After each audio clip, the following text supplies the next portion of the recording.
I didn't expect this show to affect me, let alone unsettle me. Because this isn't just another romance, and it definitely isn't trying to impress you with perfect people saying perfect things. Instead, it does something far more dangerous. It makes you feel seen in ways most stories avoid. And once you notice it, you can't unsee it. Because the other Bennett sister doesn't just tell a love story, it quietly dismantles everything we've been taught about who deserves one. There is something almost deceptive about the other Bennett sister. On the surface, it looks like a familiar return to a world we already understand. Regency settings, polite society, elegant dialogue, and the comforting structure of a romance that should unfold in predictable ways. And yet, within minutes, it becomes clear that something is off. Not in a bad way, but in a way that feels deeply intentional. The story refuses to behave the way we expect it to. Because instead of centering someone extraordinary, it chooses someone invisible. Mary Bennet is not the kind of character we are trained to pay attention to. She is not the witty one, not the charming one, not the rebellious one, and certainly not the one anyone is waiting to fall in love with. In most stories, she would exist as background noise, someone to fill space, someone to contrast against more interesting personalities. And for a long time, that is exactly how stories have treated characters like her. But this show does something quietly radical. It asks a very uncomfortable question. What happens when the background character realizes she is the one we should have been watching all along? And what makes this even more compelling is that Mary is not suddenly rewritten into someone extraordinary. She does not wake up with hidden confidence. She does not reveal a secret talent that makes everyone admire her. She does not transform into the version of herself that the world would find easier to love. Instead, she remains awkward. She remains uncertain. She remains deeply human in a way that feels almost too honest. And that honesty is where the discomfort begins. Because most romance stories rely on a level of distance. Even when characters struggle, there is always something about them that feels slightly elevated, more confident, more articulate, more capable of navigating the world than we might feel ourselves to be. They are relatable, but only to a certain extent. There is always a safety barrier between their reality and ours. Mary removes that barrier completely. She doesn't just struggle socially, she misunderstands interactions in ways that feel painfully familiar. She doesn't just lack confidence, she has already accepted that certain things in life are simply not meant for her. And perhaps most strikingly, she doesn't see herself as someone who could ever be chosen, not in a dramatic, self-pitying way, but in a quiet, settled certainty that feels far more real. And this is where the show becomes something more than just a story. Because for many people watching, this isn't just observation, it's recognition. There is a specific kind of experience that rarely gets explored in romance, the experience of not feeling like the main character in your own life, the experience of watching others move through the world with ease while you remain stuck on the outside, unsure of how to participate, the experience of believing, over time, that maybe the reason things haven't happened for you is not timing, but you.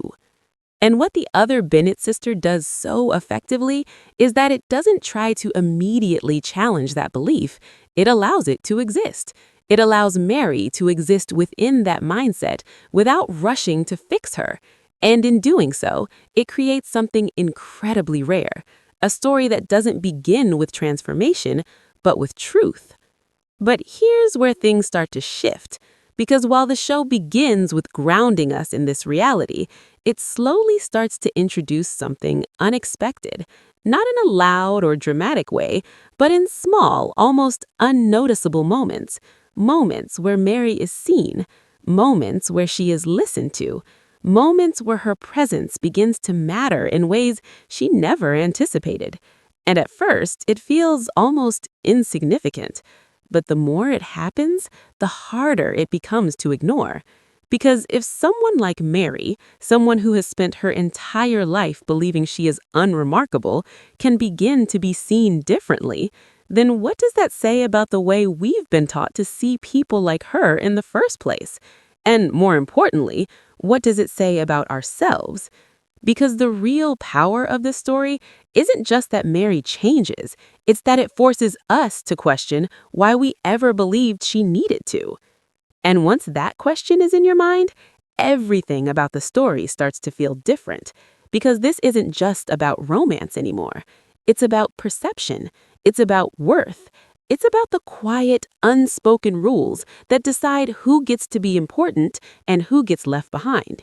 And just when you think you understand what the show is trying to say, it introduces a dynamic that complicates everything even further.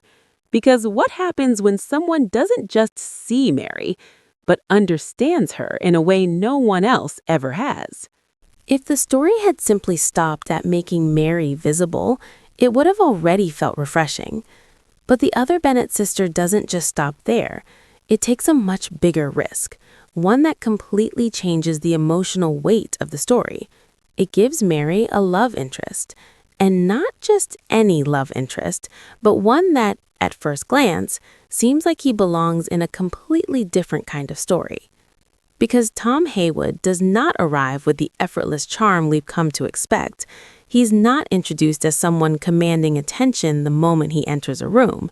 He's not polished, not particularly smooth, and definitely not the kind of man who seems like he would dominate a traditional romance narrative.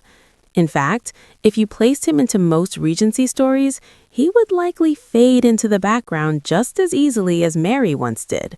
And that is exactly why he works. Because the brilliance of this dynamic lies in something very simple, yet very rarely explored. Tom is not designed to fix Mary. He's not there to elevate her into something more desirable, nor is he written as someone who teaches her how to exist more confidently in society. Instead, he exists on the same level as her. He struggles in similar ways, hesitates in similar moments, and most importantly, he does not move through the world with the ease that romance usually demands from its male leads. And this changes everything.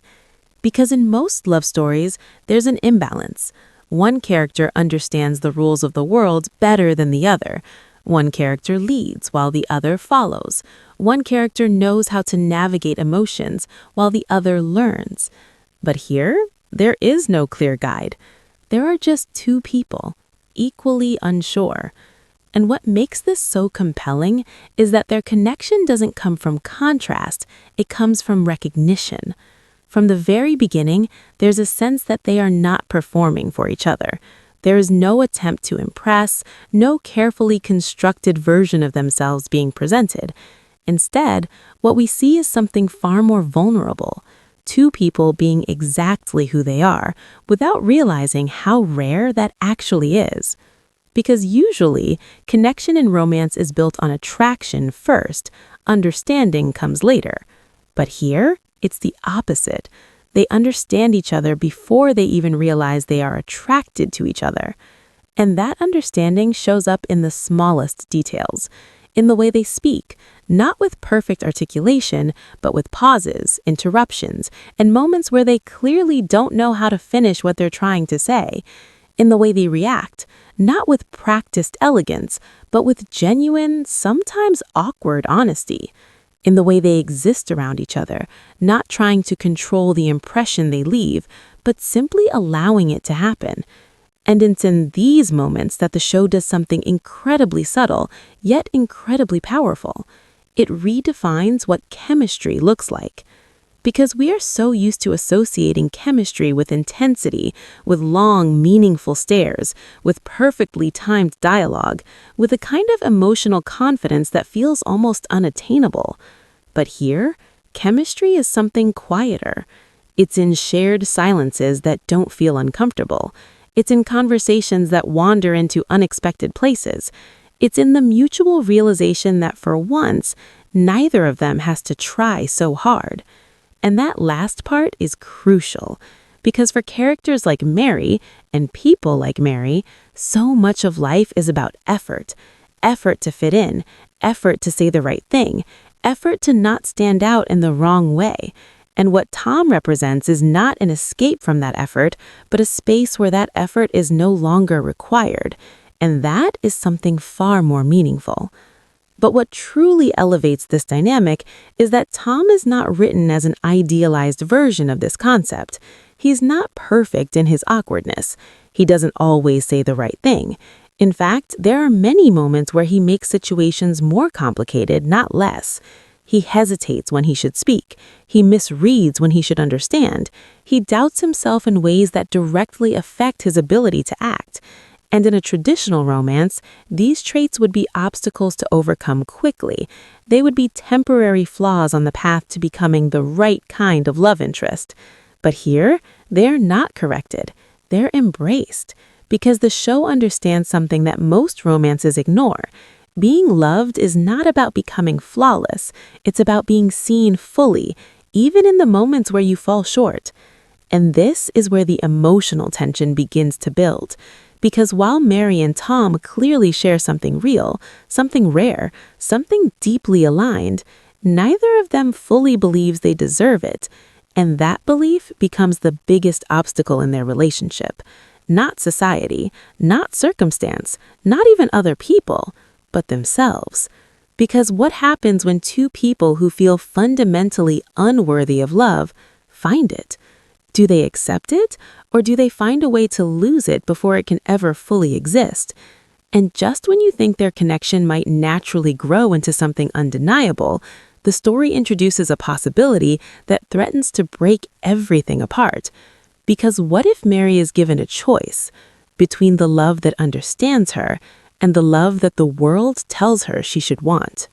Just when the story begins to feel safe, when it seems like we understand the connection between Mary and Tom and where it might be heading, the narrative quietly introduces something that complicates everything. Not a villain, not a dramatic twist, but something far more dangerous, a better option.